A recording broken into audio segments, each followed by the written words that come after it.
running majorly late, so yeah, half of the course for us then.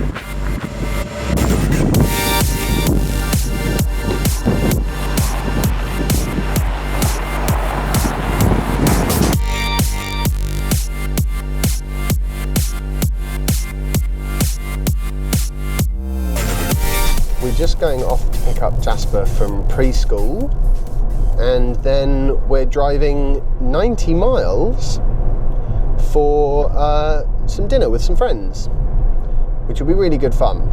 And then we're driving 90 miles back, and that kind of got me thinking, do you actually wind up driving more miles if you've got a Tesla? But I'm not going to give away my personal opinion on the subject, although it's kind of obvious because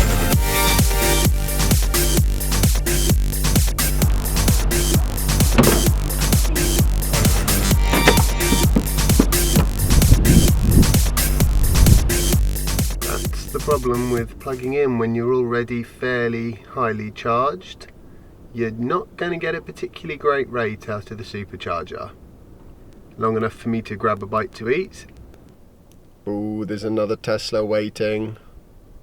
They really need to hurry up and open that 12 bay one that's over there, because there's currently a queue. I feel a little bit bad because, you know, I actually could just use the ecotricity point. I mean, it would do the same speed pretty much. I might ask him if he wants me to do that.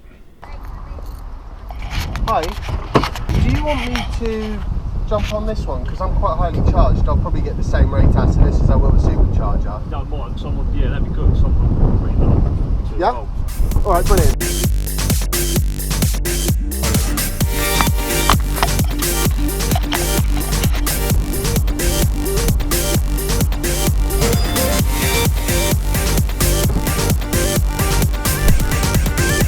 We're not there yet, Jasper, hang on a minute.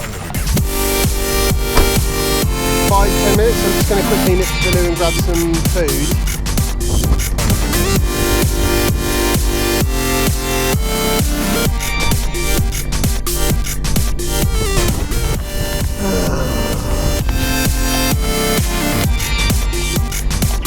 It's decided to work. So they've got most of the bits here, but my guess is they're probably waiting for a much bigger power supply into the site. So that's the thing about superchargers like that, they use big power.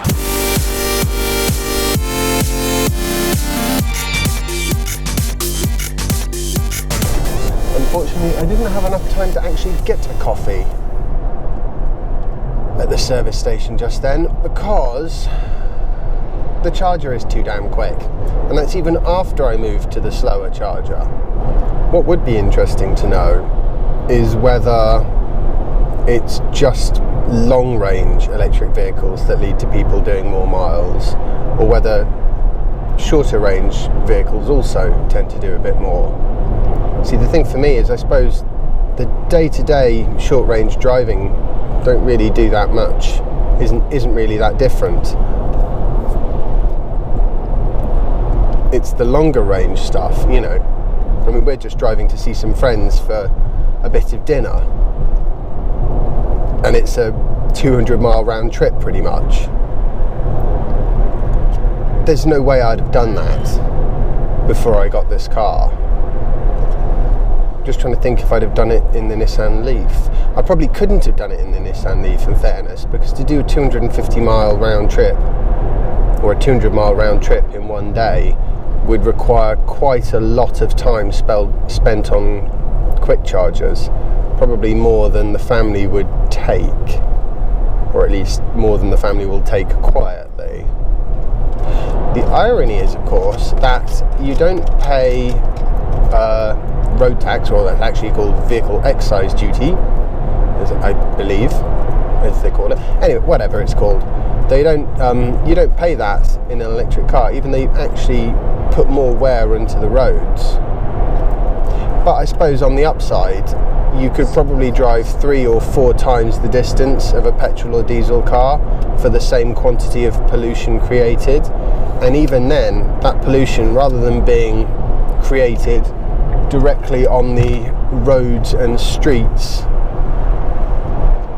it would actually be created at a power station, which, you know, don't tend to be in densely populated areas.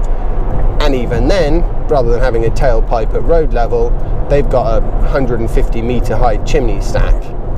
So whichever way you look at it, there's no question an electric car is better, even if you are going to do more miles. And I don't do 3 times as many miles, just in case anyone's wondering. I do more miles, but not 3 times as many, I hope. Ah, brilliant. Good old-fashioned British traffic.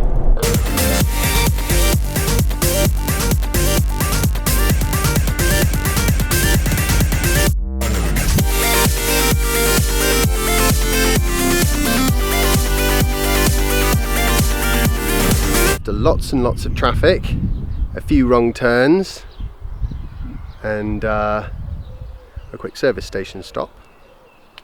We have arrived. The only thing is, do we have enough power to get home in one go, or are we going to have to stop? Actually, I know the answer to that. We have got enough power to get home in one go. The question is, will we get back with more than 30%? Anyway, I'm going to go get some food. The best it can produce is about 28 kilowatt hours in a day. 20 kilowatt hours in a day. It's electricity. But do you make it back in what you export? If you got a Tesla, oh, I more than make it. I make it back hundreds of times over. Which is the benefit of the generous tariff. The generous tariff, which is now gone, I might add. Well, most of it. So I get paid roughly 50 pence a kilowatt hour for every unit I generate, and then they assume that No wonder they changed it. Yes, I know. That's just ridiculous. Taking the mick, isn't it? So you get to use it, and they pay you for it anyway. Yes. It is totally taking the mickey. It is the most ridiculous scheme man has ever invented. I'll tell you what, it goes a long way to encourage people to put solar panels on their roof, though, doesn't it? Well, it does. Yes, that's true. They're much cheaper, so the feed-in tariff did have the desired effect of very much increasing production, so that the installations are now a lot cheaper. So it now does make sense. Nice. Jasper is a little bit on the overtired side, so it's going to be a fun old trip back. Oh, poor Jasper.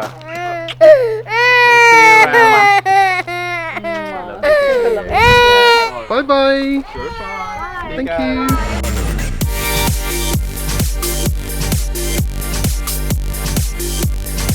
We're all home safe and sound. So let's have a look how we did. And we got back with 31% in the end, so excellent. Hope you've all enjoyed today's video. If you have, give it a thumbs up and subscribe if you haven't already, and I'll see you tomorrow for the next installment of my daily vlog. Bye.